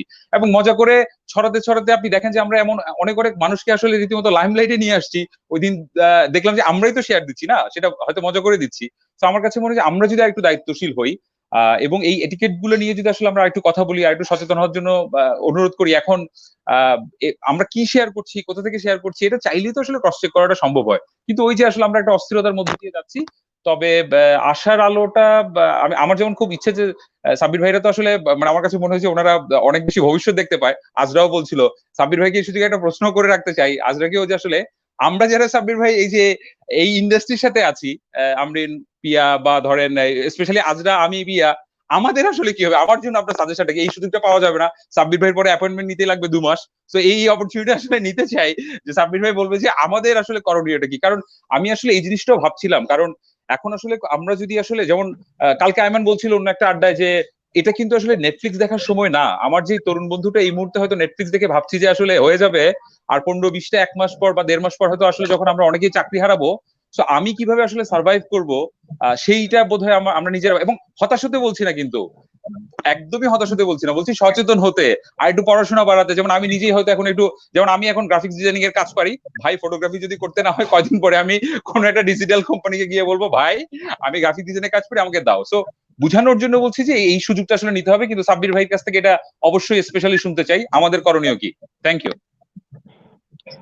চমৎকার বলেছেন ঋতু ভাই, আপনি চমৎকার বলেছেন এবং সুন্দর করে বলেছেন। সাব্বির ভাই, আমারও আপনার কাছে কোয়েশ্চেন আছে যে ঋতু ভাই তিনিও আপনার কাছ থেকে শুনতে চেয়েছেন, এবং আমি বিশ্বাস করি আজরাপু এটা বলবেন, যেহেতু আমরা আমাদের ফ্যাশন ইন্ডাস্ট্রির কিছু লোকজন আছে এবং আপনিও ওতপ্রোতভাবে ডেফিনেটলি ফ্যাশন ইন্ডাস্ট্রির সাথে আছেন, খুব ভালোভাবে আছেন। তো আপনার কাছ থেকে শুনতে চাই, what's your words on this? আমি তো ভাবলাম যে তানজিমের পরে আমার পালা আসবে, এত আগে আগে পালা আসবে, মানে এত ট্যালেন্টেড লোকজনের সাথে কথা বলতে গেলে তো ভয়ও লাগে, প্রস্তুতি লাগে, বুঝছেন না? তো যাই হোক, কোয়েশ্চেন গুলো খুব ভালো। আমি যেটা মনে করি সেটা হচ্ছে, দেখেন আমরা যারা বিজনেস অপারেট করি, মানে আমার তো আবার এক হেড হচ্ছে বিজনেস আর এক হেড মিউজিক, সো একটা ক্রিটিক্যাল অবস্থা আর কি। তো আমি আপাতত বিজনেস সাইড থেকে বলছি, সেটা হচ্ছে যে আমরা অনেকগুলো কন্টিনজেন্সি প্ল্যান তৈরি করি based on possibilities.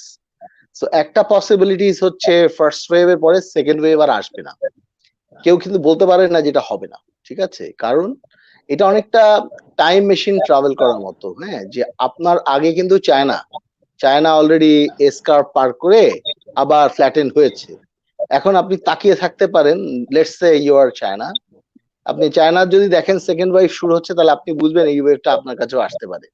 But let's say কোনো সেকেন্ড ওয়েভ নাই, চায়না ফ্ল্যাটেনই থাকবে, এর অর্থ কিন্তু আমাদের জন্য এই কোভিড এর ইয়েটা কিন্তু 3 মাসের একটা ব্যাপার।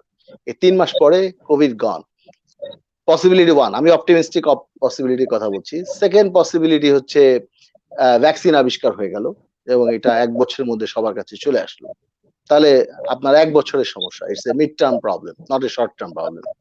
But let's say worst situation, যে ভ্যাকসিনও আবিষ্কার হয়নি এবং সেকেন্ড ওয়েভ থার্ড ওয়েভ আসা চলছেই আর কি। যদি সেটা হয় তাহলে আমাদের প্রিপারেশনটা কি? আমাদের প্রিপারেশন হচ্ছে, মানুষ কিন্তু তখন ফিজিক্যাল কন্ট্যাক্টকে ভয় পাবে, ফিজিক্যাল যে কোনো জিনিসকে ভয় পাবে। এর অর্থ হচ্ছে মডেল আমার সামনে দাঁড়িয়ে এইভাবে ছবি তুলতে চাবে না, 4-5টা মডেল একসাথে দাঁড়াবে না, মানুষ কিন্তু গাদাগাদি করে আড়ং-এর দোকানে ঢুকে কিনবে না। আমরা কিন্তু লুই ভিটন টাইপ না যে 1-2 করে স্টোরে ঢুকবো, কারণ আমাদের প্রোডাক্টের ভ্যালু, আমাদের ইকোনমি যে ট্রাজেক্টরি, তাতে ওইটা পারমিট করে না, হ্যাঁ, এবং ওটা সার্ভাইভ করতে পারবো না। তাহলে ভবিষ্যৎটা কি? ভবিষ্যৎটা অনলাইন। একজন বলে, আমরা যেহেতু আমি এমআইটি গ্রাজুয়েট, আমাদের অ্যালামনাইতে বলে যে ডিজিটাল ট্রান্সফরমেশন সিও করে না, সিটিও করে না, করোনা করে আর কি, হ্যাঁ, করোনা বা কোভিড করে। সো প্রত্যেকটা কোম্পানি যেমন ডিজিটালি ট্রান্সফর্ম হতে বাধ্য হবে, পাশাপাশি বিজনেস কান্ট্রিও কিন্তু ডিজিটাল হতে বাধ্য হবে, মানুষরা ডিজিটাল হতে বাধ্য হবে। এর অর্থটা কি? এর অর্থ হচ্ছে, ধরেন আমরিনের কথা আলাদা, হ্যাঁ, Amrin can have many things, মানে with her all talents and background, she can have online coaching center, she can have online sessions, she can have many things. But একদম প্রান্তিক যারা মিউজিশিয়ানস or models or এদের কি হতে পারে? Online বিজনেসটা যদি ডেভেলপ করে, যেটা করতেও হবে, যেটা করতে গেলে বৃত্ত রেজার মতো লোকের digital marketing, influence marketing use করে এই অনলাইনে কি করে বেশি কাপড় বিক্রি করা যায়, অথবা কন্টেন্ট বিক্রি করা যায় সেটাকেও ভাবতে হবে। এই ডিজিটালি কিভাবে আমরা কন্টেন্ট বিজনেসে আসতে পারি সেটাও ভাবতে হবে। বাট আমি যেমন অনেকবার দেখেছি যে বিজনেস মডেল গুলাতে অডিও বিজনেস মডেল কিন্তু আসলে স্ট্রিমিং দিয়ে খুব একটা সাস্টেনেবল হয় না। আই ডোন্ট নো আমরিন আমার সাথে একমত কিনা। হ্যাঁ, কিন্তু আমি দেখেছি যে এই জিপি, বাংলা লিংক এগুলো থেকে যেসব পয়সা আমরা পাই, ইভেন ইউটিউব থেকে, এগুলো কিছুই না, এগুলো সার্ভাইভ করা যায় না কিন্তু। হ্যাঁ, হয়তো আমরিনের ভিউ আমার থেকে অনেক বেশি, কিন্তু আমার তারপরেও আমার দেখছি আমি 6 মিলিয়ন ভিউর পরেও যে টাকা পাই সেটা খুবই কম। হ্যাঁ, তো 10 মিলিয়ন ভিউর বেশি খুব বেশি কারোর হয় না বাংলাদেশে। এর অর্থ হচ্ছে ওইটা কোনো মডেল না, আমরা তো চার্লি পুথ না যে আমাদের 16 বিলিয়ন ভিউ হবে। হ্যাঁ, তাহলে আমাদের ছিল হচ্ছে কনসার্ট, আমরা কনসার্টের মাধ্যমে মিউজিশিয়ানরা পয়সা বের করতাম। এখন তো কনসার্ট মানে কিন্তু শুধুমাত্র সিঙ্গারকে দেখা বা মিউজিশিয়ানকে দেখা তা না, কিন্তু কনসার্ট মানে অসংখ্য লোক কিন্তু জড়ো হওয়া এক জায়গায়, জড়ো হওয়া, সোশ্যাল গ্যাদারিং, ওটা কিন্তু মিস হবে। কিন্তু তার মানে কি ওই নিডটা কি চলে যাবে? মানুষ কি রিফ্রেশ হতে চায় না? মানুষ কি এক্সাইটেড হতে চাবে না? নিশ্চয়ই হতে চাবে। তো ডিজিটালি কি এটা করা সম্ভব কিনা? With my technical background from MIT I know it's possible. এবং মানুষ দেখবেন আস্তে আস্তে হ্যাবিচুয়েটেড হবে। ওই ধরনের প্ল্যাটফর্ম গুলো বাংলাদেশে তৈরি করতে হবে দ্রুত। সেটা যখন হবে তখন কিন্তু মডেল তার বাসায় বসে থাকবে এবং তার ছবি তোলা হয়ে যাবে, অথবা কন্টেন্টও তৈরি হবে বিভিন্ন জায়গায়, মানুষ বিভিন্ন জায়গায় বসে সেফ ডিস্টেন্সে রেখে। আইসি ভিডিওর কিন্তু ডেফিনেটলি বিজনেস ভায়াবিলিটি আছে। ছোট ছোট অসংখ্য নাটক থেকে যে পয়সাটা আসে এবং তার সাথে যখন অ্যাড রেভিনিউ অ্যাড হয়, আমি দেখেছি তার থেকে কিন্তু বিজনেস সার্ভাইভ করে। তাহলে ভিডিও কন্টেন্টের বিজনেসটা আরো কিভাবে ইন্টারেস্টিং করা যায়? মানে মানুষ এখন ইনফরমেশন চায়, ইনফরমেশন এর সাথে ব্র্যান্ডের কি কানেকশন তৈরি করা যায় না? তাহলে কর্পোরেট তো ওই ভিডিওর স্পন্সরিং করতে থাকবে, কারণ ওইটার মাধ্যমে তার ব্র্যান্ডের পাওয়ার বাড়ে, তার সেলস বাড়ে। এই কানেক্টিভিটি গুলো, এই রিলেশনশিপ গুলোতে প্রীত কিন্তু ডেফিনেটলি রোল প্লে করতে পারে।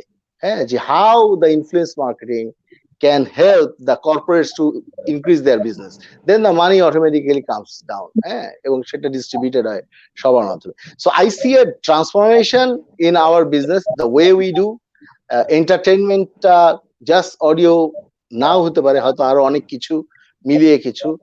কোচিং একজন বললেন, আমরিন বোধহয় বললেন না, আজরা বললেন coaching, definitely online coaching. But মানুষের কাছে যদি টাকাই না থাকে তাহলে কি সে এন্টারটেইনমেন্ট শেখার জন্য, মডেলিং শেখার জন্য যেখান থেকে পয়সা নাই সেটা করতে চাবে না। তখন কিন্তু ফেমের থেকে ইম্পর্টেন্ট হচ্ছে সার্ভাইভ করা। তো এই ট্রান্সফরমেশনের মধ্যে প্রত্যেকের তার জায়গাগুলো খুঁজে পাওয়া, নতুন নতুন স্কিল ডেভেলপ করা এবং অ্যালাইন করা, এইটা একটা কাজ। এই ডিজিটাল ট্রান্সফরমেশনটা একটা হোলিস্টিক জিনিস, যেটা আমিও আগে বলেছি। Entrepreneurs will lead, government will support, individuals will reorient themselves to find opportunities the way everybody does. So I see এত নেগেটিভ হওয়ার কিছু নাই। যদি শর্ট টার্ম, মিড টার্ম হয় তাহলে তো আমরা সবাই সার্ভাইভ করবো the way we were, but যদি লং টার্মও হয়, we have to be more creative and innovative so that all of us can find their places in this world. Thank you. চমৎকার সাব্বির ভাই সুন্দর করে বলেছেন। এবং আরমিন, তোমার দিকে সাব্বির ভাই কিছু কোয়েশ্চেন দিয়ে দিয়েছেন, যেটা একটা কোয়েশ্চেন ছিল যে এরকম যে তোমাদের মিউজিকের একটা কিন্তু বড় অংশ থাকে যে একটা কনসার্ট হওয়া বা মানুষের এক্সাইটমেন্ট তৈরি হওয়া, বা মানুষ চায় যে গ্যাদারিং এ থেকে শিল্পীকে দেখবে, এবং শুধু সেটা না, তারা এক্সাইটেড হবে, গান শুনবে, এরকম একটা ব্যাপার থেকে যায়। তো সাব্বির ভাই এক্সপেরিয়েন্স থেকে বলছে ডিজিটাল এটা সম্ভব। তুমি কি মনে করো আদৌ ডিজিটাল এটা সম্ভব কিনা? এরকম একটা কোয়েশ্চেন থাকবে সাব্বির ভাই বলেছেন। এবং আর একটা কোয়েশ্চেন হচ্ছে, অ্যাজ আ ইউথ রিপ্রেজেন্টেটিভ তুমি কি বলবে যে ইউথরা কিভাবে এরকম একটা ক্রাইসিসে তারা ইনভলভ হতে পারে, এই প্যান্ডেমিক সিচুয়েশনে আরো বেশি নিজেদেরকে ইনভলভ করতে পারে? তো অনলাইন কনসার্ট যেটা আমরা দেখছি, যেটা ফ্রি, আমরা অনেকগুলো কনসার্ট দেখলাম যেটা চ্যারিটির জন্য করা হচ্ছে, সেটাই আসলে একটা ভাবে আমরা অনলাইনে টিকিট বিক্রি করতে পারি। যে যারা ধরেন বিকাশ করে দিল, বিকাশ করে টিকিট কাটলো, তারপর সেই কনসার্টের লিংক পেলো, ঢুকতে। এটা একটা ছোট্ট ওয়ে, যেটা আই থিঙ্ক কলকাতায় একটা এর মাধ্যমে আমি খবর পেলাম যে শুরু হয়েছে, অবশ্য চ্যারিটির জন্যই। কিন্তু চ্যারিটি মুভমেন্ট গুলার বাইরে অ্যাকচুয়ালি আমাদের পার্সোনাল লাইফে এটা মনে হয় কিছুটা হবে। কিন্তু সবাই তো ওই পজিশনে নেই যে আপনার ধরেন আপনি সাবির ভাই আপনি ভুল ধারণা করেছেন আমার গানে মিলিয়ন মিলিয়ন ভিউজ নেই, আপনার থেকে অনেক কম। কিন্তু ধরেন আমার কনসার্টে যদি 200 জন টিকিট কিনে, আবার আরেকজনের কনসার্টে 2000 জন টিকিট কিনতে পারে, কিন্তু আমাদের সাথে ধরেন এই আমার সাথে যে 5 জন মিউজিশিয়ান স্টেজে, ওরা তো সেই কনসার্টটা করতে পারবে না। তো আমাদের আপনারা সবাই বাকিরা সবাই যেটা বলেছেন যে এই যদি আমরা অনলাইন কন্টেন্ট, অনলাইন ব্র্যান্ডিং এ ইনভেস্টমেন্ট পাই, তখন আমরা ধরেন আমার কাছে আমি আমার গিটারিস্টকে বললাম যে এই গানটা তুমি বাজালে, এখান থেকে আমি তোমাকে, আমরা আসলে খুবই dependent on all the other businesses. আমরা আসলে অ্যাডভার্টাইজিং ইন্ডাস্ট্রির উপর কাজের জন্য এই মুহূর্তে, কারণ অ্যাডভার্টাইজিং যদি হতে থাকে তাহলে অ্যাডভার্টাইজমেন্ট এবং ব্র্যান্ডিং এটা যতক্ষণ থাকবে ততক্ষণ আমরা বিট অ্যাক্টিং, সিঙ্গিং, আমরা সবাই ওখান থেকে কিছু না একটা ভাগ নিতে পারবো।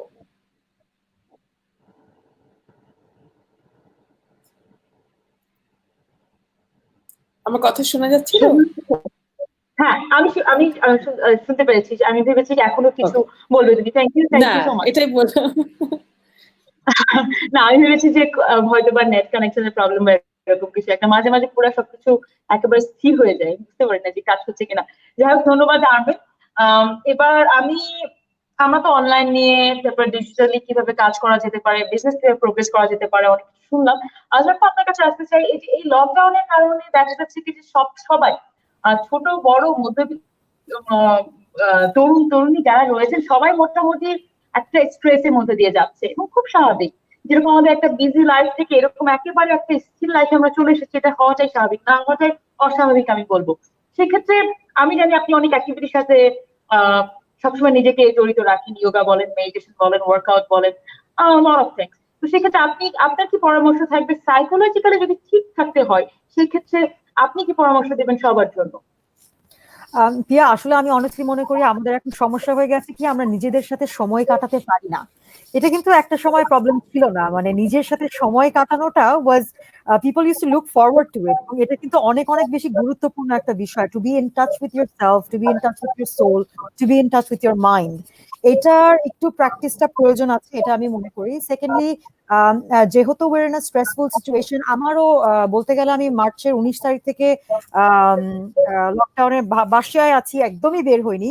কিন্তু তারপর আমি বলতে পারবো না যে I didn't go through a fit, I did. আমার অলরেডি 2বার থেকে 3বার I was like oh my God, আমার কি হবে, আমার কি হবে। সো স্ট্রেসটা সবারই হয়, কিন্তু স্ট্রেসটাকে আমি কিভাবে হ্যান্ডেল করছি সেটা অনেক গুরুত্বপূর্ণ। Because no one can go like I don't stress over things, that's impossible literally. So ওই হ্যান্ডেল করার ক্ষেত্রে আমি যেটা বলছিলাম যে মেন্টালি নিজেকে অনেক স্ট্রং রাখতে হবে, এবং মেন্টালি নিজেকে স্ট্রং রাখার বিভিন্ন পদ্ধতি আছে, সেটাকে যদি একটু ফলো করে তাহলে ভালো। মেডিটেশন একটা কুড বি আ ওয়ে। আমার মনে হয় মেডিটেশন অনেক অনেক হেল্প করে, অ্যাটলিস্ট আমাকে হেল্প করছে। আমি যখন ঘুম থেকে উঠি তখন একটু মেডিটেট করি, ঘুমাতে যখন যাই তখন একটু মেডিটেট করি। আমার নিজের যদি এখান থেকে আমি বের হব কিভাবে সেটার উপরে ফ্রেট না করে আসলেই বের হব কিভাবে সেটার দিকে যদি একটু চিন্তা করি যে হোয়াট শুড আই ডু, আমাকে নতুন একটা কিছু শেখা উচিত, বা আমার কি নতুন একটা অপরচুনিটি খোঁজা উচিত, সেদিকে যদি একটু মনোযোগ দেই তাহলেও কিন্তু দেখা যাবে যে আসলে we're busy trying to find a solution rather than fretting over the problem. এই ছোট ছোট জিনিসপত্র এবং নিজের হেলথের দিকে একটু খেয়াল রাখা এই মুহূর্তটায় আমাদের, যারা আমরা ভালো আছি, যারা আমরা খেতে পারছি, যারা একটু ঠিকঠাক অবস্থায় আছি, তারা যদি একটু নিজের হেলথের উপরে খেয়াল রাখে, then that also helps you to be strong mentally. So ছোট ছোট জিনিসগুলো যেটা আমরা খুব রেগুলারলি অ্যাভয়েড করে থাকি, সেগুলো যদি খানিকটা ফলো করি, then I don't think it's much difficult. It might be hard, but it's not impossible. So if you put your mind to something, honestly, nothing is really impossible. Yeah, absolutely. Thank you, আজরাপু। যেটা আমার মনে হয় খুব গুরুত্বপূর্ণ একটা question ছিল যে কিভাবে লকডাউনের মধ্যে নিজেকে ঠিক রাখবেন, বা নিজেকে কিছু একটা নিজেকে ঠিক রাখবেন, বা নিজেকে কিভাবে বিজি রাখবেন, তো নিজেকে কিভাবে বিজি রাখবেন, সোশ্যাল মিডিয়াতে যেহেতু আমরা সবাই আছি সেই বিষয় নিয়ে আসবো। বাট তার আগে আমি আপনার কাছে আসবো, তানজিম আপনার কাছে আসবো। বাট তার আগে আমি আপনাদেরকে একটু বলে দিতে চাই, প্রতিদিন রাত 11টার সংবাদের পর একাত্তর টিভিতে আপনারা দেখতে পারবেন সুদিন আসবে, এবং সুদিন আসবেইতে আপনারা দেখতে পাবেন আমাদের অ্যাক্টিভিটি ইউএসএইচ অবিরোধ রোড টু টলারেন্স অ্যাক্টিভিটি নিয়ে আপনারা জানতে পারবেন। তো অবশ্যই চোখ রাখবেন একাত্তর টিভিতে রাত 11টার দিকে। তো প্রীতম ভাই, আমি আপনার কাছে বলতে চাই, যেটা আশরাফও যেটা বলছিল যে আম, অবশ্যই আমাদের মেন্টালি ঠিক থাকার জন্য আমরা কি কি করতে পারি, তিনি যেটা বললেন। তো সেই ক্ষেত্রে তার সাথে সাথে আমরা কিন্তু সোশ্যাল মিডিয়াতে ম্যাসিভলি সবাই কিন্তু অ্যাক্টিভ হয়েছি। সোশ্যাল মিডিয়ার বেস্ট ইউটিলাইজটা আমরা কিভাবে করতে পারি বলে আপনি আপনার দিক জায়গা থেকে সবাইকে আহ্বান জানাবেন? সত্যি সত্যি বলবো, I'm just kidding. G, So, না বললাম যে সত্যি সত্যি বলবো না, যা বলি সবসময় তা বলবো। এনিওয়ে, সো কি হয় যে আমার কাছে মনে হয় যে আমরা অনেক সময় দেখা যায় যে কাকে আসলে আপনি সি ফার্স্ট করছেন, কোন কোন মানুষগুলিকে আসলে আপনি ফলো করছেন, সেটা আসলে মনে হয় খুব গুরুত্বপূর্ণ। আমি যেটা হতো আগে, যে মানুষগুলোকে সবচেয়ে বেশি অপছন্দ করতাম বা যাকে দেখতে পারতাম না, তাকে আসলে দিয়ে রাখতাম যে আচ্ছা ও কি করছে, বা ধরেন আপনার একটা কম্পিটিটরকে আপনি সবসময় আসলে নেগেটিভ ভাবে ফলো করছেন। আমি মজা করে হয়তো ওটা বলছি, যেটা আসলে বুঝাতে চাই। আমার কাছে মনে হচ্ছে আমার দিনের শুরুটাই এখন শুরু হয় খুব সুন্দর একটা কোট দিয়ে। আমার দিনে যাওয়ার আগে আজরা হয়তো মেডিটেশন করে, আমি হয়তো অন্য একটা ভাবে আমাকে ভেবিনি। আমি প্রতিদিনই সম্ভাবনা দেখি। আমি কেন জানি না, আমি একদমই অস্বীকার করবো না, প্রথম কিছুদিন আমি ভীষণ রকমের অস্থির ছিলাম, অস্থিরতা, ডিপ্রেশন, কি হবে না হবে। ওয়ান ফাইন মর্নিং আমি নিজেকে আবার আমার মতো করে আবিষ্কার করলাম, এবং আমি আসলে এখন প্রতিদিন নতুন নতুন আইডিয়া যে এটার পর এটা হবে। এবং আমি এই মুহূর্তে আসলে একদম যদি বলি, আমি অনেকগুলো ব্যাক প্ল্যান করছি যে আসলে কি হবে। কারণ আমাদের মতো আমরা যারা ছোট্ট উদ্যোক্তা, আমাদের সাথে কিন্তু আরো হয়তো 30, 35, 40, 50টা মানুষ আছে। সো আমার উপর কিন্তু আসলে এই মানুষগুলোরও এক ধরনের একটা প্রত্যক্ষ বা পরোক্ষ আসলে দায় আছে এক ধরনের আমার। সো আমি ভাবছি আসলে কিভাবে আসলে সার্ভাইভ করতে পারবো, নিজে না শুধু ওই ফ্যামিলি গুলোকে নিয়ে। সো আমি আসলে অনেকগুলো ব্যাকআপ প্ল্যান করছি এবং ভাবছি যে আসলে কিভাবে করা যায়। এবং আমি দেখছি যে আসলে এটা আমার জন্য একটা অপরচুনিটি, আমার লাইফের পারপাস, আমার নিজের ক্যারিয়ারের রিস্টার্ট দেওয়া থেকে শুরু করে আমার কোথায় কোথায় আসলে ভুল আছে। প্রথম কয়েকদিন আমিও পুরোপুরি নেটফ্লিক্স দেখেছি। এখন যেটা হয় যে যতই কষ্ট হোক, আমি 15 মিনিট একটু ওয়ার্কআউট করা, আমরা যারা আসলে ওভাবে করে হয়তো ওয়ার্কআউট করা হতো না, আর সারাক্ষণই তো আসলে এত বেশি বিজি ছিলাম, এবং আমাদের মতো ওয়ার্কহলিক মানুষদের জন্য এটা খুব কঠিন। সো আমার কাছে মনে হয় যে সোশ্যাল মিডিয়াটা থেকে আমরা যদি একটু ভেবে নিই, যেমন খুব বেশি কিছু না, প্রতিদিন 1 ঘন্টা যদি আমি ইউডিমি থেকে কোনো একটা কোর্সে ভর্তি হয়ে যাই, আমি যদি প্রতিদিন 1 ঘন্টা আমার পছন্দের কোনো একটা স্পিকারের লেসন গুলো ফলো করি, আমি যদি বাইরের কাজগুলো, যেটা আমরিন বলছিলেন খুব সুন্দর করে, আমি যদি একটু দেখি, আমি যেমন আমার বিদেশি বন্ধুরা কে কি করছে সেটার উপর কিন্তু আমি চোখ রাখছি, যে বা ওই স্টার ফটোগ্রাফারটা, আমি আসলে যার মতো হয়তো ভাবি যে একদিন আমি সেই জায়গাটা যাবো। সো আমার কাছে মনে হয় যে সকল রকমের নেগেটিভিটি লাইফ থেকে ছেড়ে ফেলতে হবে। ফেসবুকে লাইভও দেখতে হবে কম, টিভিতে স্ক্রলেও একই নিউজ বারবার দেখতে হবে কম। ভালো ভালো নিউজটাকে আসলে বেঁচে থাকতে হবে। কারণ প্রথম কয়েকদিন খুবই ট্রমাটাইজ হয়ে গিয়েছিলাম, এখন এই মুহূর্তে ভীষণ ভালো আছি, কারণ আসলে এই নেগেটিভ জিনিসগুলোকে লাইফ থেকে বা সোশ্যাল মিডিয়া থেকে আসলে সরিয়ে ফেলেছি। সো মজা করে বলছিলাম হয়তো, কিন্তু সোজা সাপটা কথা হচ্ছে সকল রকমের নেগেটিভিটিকে আসলে একদম ঝেঁটিয়ে বিদায় করে দিতে হবে এই মুহূর্তে। ওয়েল, ধন্যবাদ, সুন্দর করে বলেছেন বিদু ভাই। তানজিম, আমাদের সময় একেবারে শেষ। আমি ছোট্ট করে আপনার কাছে জানতে চাবো, অ্যাটলিস্ট 1 থেকে 2 লাইনের মধ্যে, যে কি করে ইউথ যারা রয়েছে তারা কিভাবে এরকম একটা ক্রাইসিসে নিজেদেরকে ঠিক রাখতে পারে, এবং আপনার সবাই ভিন্ন একসাথে অনন্য, এর মাধ্যমে কিভাবে উপকৃত হচ্ছে, ছোট করে যদি একটু বলতেন, 1 লাইন না একটু বেশি বলেন। আচ্ছা, এক্ষেত্রে আমাদের যে প্ল্যাটফর্মটা, আমরা তো আসলে বেসিক্যালি গুজব নিয়ে কাজ করছি, যে রাইট নিউজ ইনফরমেশন আর হাউ টু কমব্যাট আপনার হচ্ছে ফলস নিউজ। অথবা এখন রিউমার, গুজবের বিষয় বলতে অনেক কিছু বলা যায়। লাইক আপনার কাছে এই মুহূর্তে যেটা সত্য, এই মুহূর্তে পৃথিবীতে যেটা সত্য, আগামীকাল সেটা সত্য না হতে পারে। সত্য বহুমাত্রিক, এটা আপনারা হয়তো অ্যানালাইসিস করলে জানবেন। যেটা হচ্ছে আপনি একটা নিউজ কখন শেয়ার করছেন, আপনি একটা নিউজ শেয়ার করছেন, আপনি সেটা বিশ্বাস করেন, আপনার কাছে সেটা সত্য, আপনি সেটা পরে জানতে পারছেন সেটা তো সত্য ছিল না। হতে পারে এটা সার্কুলেট হয়েছে, কিন্তু 10 জনের মধ্যে 4 জন কিন্তু বিশ্বাস করতেছে যে এটা সত্য, হতে থেকে আমি শেয়ার করি। তো তার সেই কনস্ট্রাকটিভ থিঙ্কিং এর জায়গাটা ডেভেলপমেন্টের জন্য আমরা কাজ করছি। এই অ্যানালাইসিসটা যাতে তার থাকে, এটা যাতে আস্তে আস্তে ক্যাপাসিটিটা বিল্ড করে। আর হচ্ছে আমাদের এই প্ল্যাটফর্ম থেকে ইউথদেরকে সেন্সিটাইজ করা, যে হচ্ছে এক্সট্রিমিজমের দিকে যদি না যায়। আর এক্ষেত্রে হচ্ছে আর লার্নিং যদি বলি, লার্নিংটা শেয়ার করা। লাইক আমি যদি একটু বলি, যেটা হচ্ছে যে আমাদের সুপার হিরো মুভিজ এত বেশি দেখি, ডিসি মার্ভেল মুভিজ, তারপর হচ্ছে মার্ভেল কমিক্স এর, ডিসি কমিক্স এর। আসলে আমাদের সোসাইটিতে রিয়েল সুপার হিরো কারা সেটা আমরা এখন দেখতে পাচ্ছি, যে রিয়েল সুপার হিরো আসলে সিকিউরিটি সার্ভিস এজেন্সি যারা কাজ করছে, যারা মেডিকেল সার্ভিসে কাজ করছে, তো তাদেরকে প্রপার সম্মানটা দেওয়া। এবং এই লার্নিং গুলোকে সামনে নিয়ে করা। আর যেটা হচ্ছে ভাই বলতেছিলেন ইনভেস্টমেন্ট, যে মেডিকেল সেক্টরে ইনভেস্টমেন্ট হচ্ছে বড়, আর এডুকেশনাল সেক্টরে ইনভেস্টমেন্ট হচ্ছে বড়, আর কিছু নাই, আর কিছু নেই। তো এই ব্যাপারটা নিয়ে কাজ করে আমরা যতটুকু পজিটিভ বেসিস গুলো স্প্রেড করতে পারি। ওয়েল, ধন্যবাদ তানজিব। এবং তানজিব যেটা বলছিলেন রিয়েল সুপারহিরো কারা, অবশ্যই রিয়েল সুপারহিরো তো রয়েছে ডক্টর বা পুলিশ বা দৈনন্দিন জীবনে যারা কাজ করছেন, আমাদেরকে পাশে যারা দাঁড়িয়েছে, এবং অবশ্যই বলতে হয় রিয়েল সুপারহিরো হচ্ছে সাবির নাজির ভাই, আরমিন, আজরা আপু, প্রীতু এবং তানজিবদের মতো মানুষরা যারা সবার পাশে এসে দাঁড়িয়েছেন। শুধু যেটা বলছিলাম, শুধু গোপনে না, অবশ্যই মানুষের পাশে এসে দাঁড়াবেন এবং অন্যকে উৎসাহিত করবেন। সবাই ভালো থাকেন এবং আগামীকালকে আমরা আমাদের শেষ পর্ব নিয়ে আসবো আমাদের আরো কিছু গেস্টের সাথে, এবং গেস্টরা কিছু স্পেশাল গেস্ট থাকবে, নাম আমার বলতেই হচ্ছে, থাকছে আমার খুব পছন্দের রুয়াদৌলা এবং তাহসান খান, এবং সাথে আরো অনেকে থাকবে। সবাই ভালো থাকবেন, সুস্থ থাকবেন। আল্লাহ হাফিজ। Thank you so much everyone.